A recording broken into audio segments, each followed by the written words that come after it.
now an emergency meeting is taking place. The Interior Minister was in the southwest of France when he heard about the attack, and of course he came back to Paris straight away. Now the meeting has been going on for an hour and a half with all the heads of the main security forces here in France.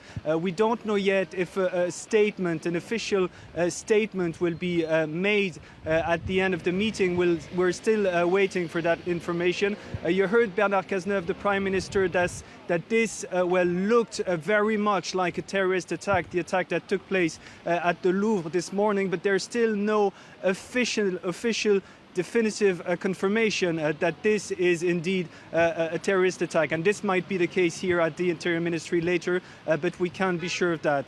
After the meeting, the Interior Minister will go and visit the soldier who was wounded this morning near the Louvre Museum, at the Louvre Museum.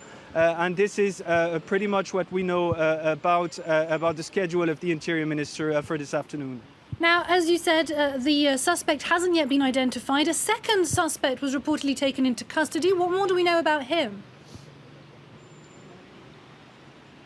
Well, Nadia, we have to be very careful with that specific piece of information.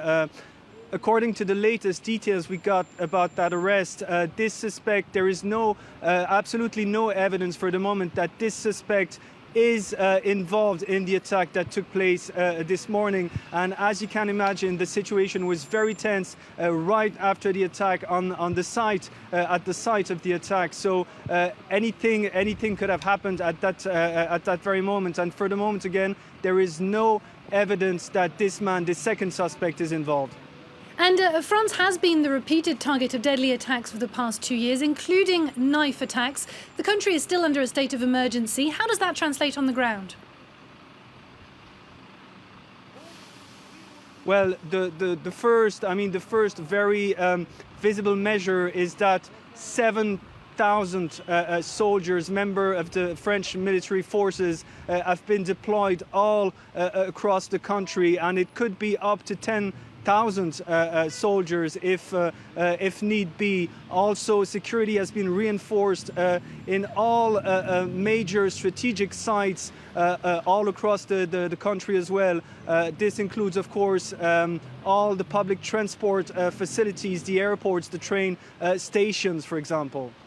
Thank you very much for that update, Jonathan Walsh.